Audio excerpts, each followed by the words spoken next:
Institut Agama Kristen Negeri Toraja. Shalom, perkenalkan nama saya Kristi dari kelas A Pendidikan Agama Kristen. Di sini saya akan menjelaskan tentang perluasan gereja mula-mula sebagai persyaratan dalam ujian tengah semester mata kuliah Sejarah Gereja 1. Iya, perkenalkan juga nama saya Murniati sampai kada kakak dari kelas A Pendidikan Agama Kristen. Saya juga akan menjelaskan tentang perluasan gereja mula-mula. Ya, di sini kami akan menjelaskan. Selamat menyaksikan.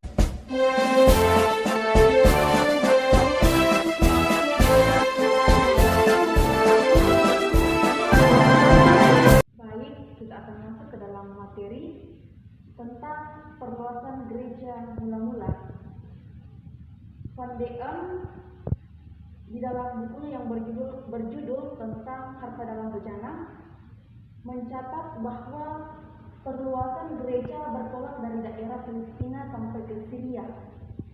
Dari sana Injil dibawa ke daerah-daerah di sebelah barat, timur, dan selatan. Yang pertama di sebelah barat Palestina. Paulus dan sejumlah orang lain kita bisa lihat di dalam Kisah Para Rasul pasal 18 ayat 24 hingga ayatnya yang ke-25. Paulus ini dan sejumlah orang lain ini membawa Injil ke daerah-daerah di sebelah barat Palestina. Pada masa pertama, salah satu pusat penginjilan yang utama ialah kota Antioquia. Di sini pertama kali timbul suatu jemaat yang terdiri atas orang-orang kafir. Kita bisa lihat di dalam Kisah Para Rasul pasal 11 ayat 20. Jemaat ini dipakai Tuhan sebagai alat untuk membawa Injil ke daerah-daerah yang lebih jauh. Ya, ternyata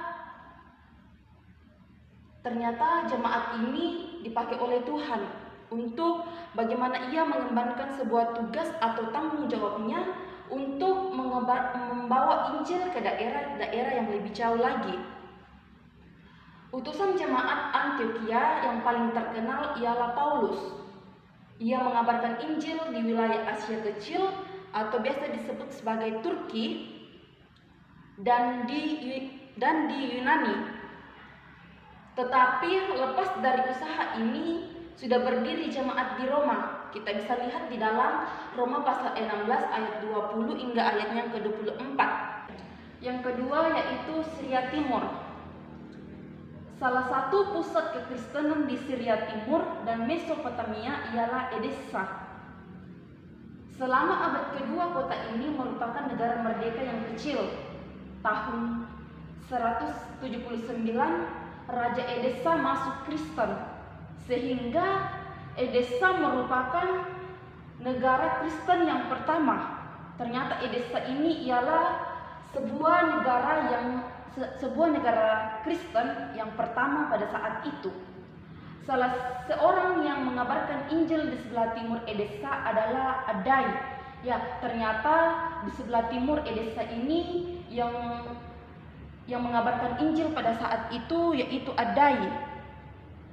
Pada tahun 104, Adai menabiskan uskup pertama di kota Arbil atau biasa disebut sebagai Mesopotamia Utara.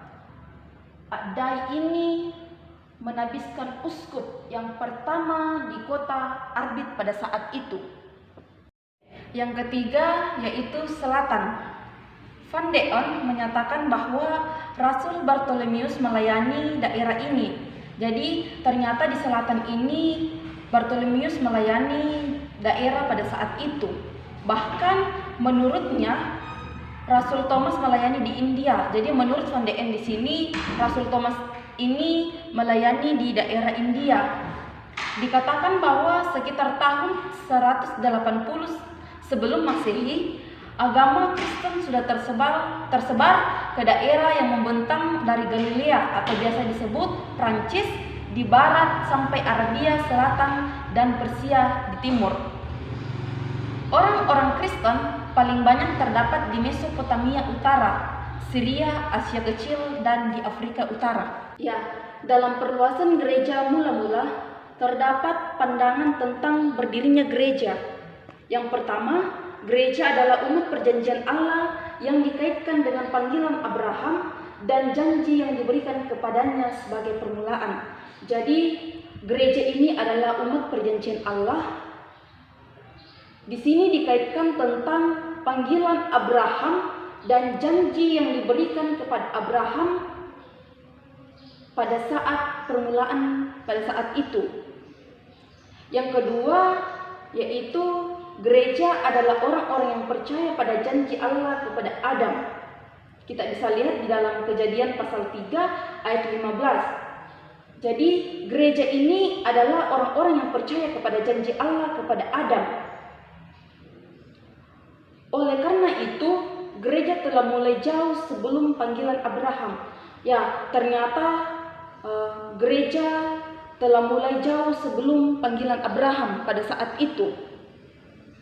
Yang ketiga yaitu menyatakan bahwa gereja dimulai pada waktu Kristus di dunia. Ternyata gereja ini dimulai pada waktu Kristus berada di dunia. Tetapi berdasarkan pengakuan bahwa murid-murid Yesus adalah inti gereja. Ya, secara fakta berdasarkan pengakuan bahwa murid-murid Yesus adalah inti gereja, maka gereja belum nyata sampai kedatangan Roh Kudus pada hari Pentakosta, sehingga dikatakan bahwa gereja ini belum nyata sampai pada kedatangan Roh Kudus pada saat hari Pentakosta. Baik, kita akan melanjutkan materi yang telah dibahas tadi tentang perluasan gereja mula-mula. Kita masuk dalam bagian ketiga, yaitu organisasi gereja mula-mula. Menurut tulisan Haberhoff, sejarah gereja mula-mula, pemimpin gereja ini diamanatkan kepada para pengajar dan para nabi. Mereka itu bukan dipilih, melainkan dengan sendirinya mereka dihormati dan diakui kuasanya dalam jemaat karena karunia-Nya yang luar biasa, dan mereka tidak terikat kepada satu jemaat saja. Ya, di sini mereka tidak dipilih, melainkan karena karunia-Nya yang sangat besar, sehingga diamanatkan kepada para rasul, para pengajar, dan para nabi. Kita masuk dalam keempat, tata ibadah. Dalam gereja mula-mula ada tata ibadah yang telah ditulis oleh Haberhoff. Yang pertama, ibadah dilaksanakan pada hari Minggu.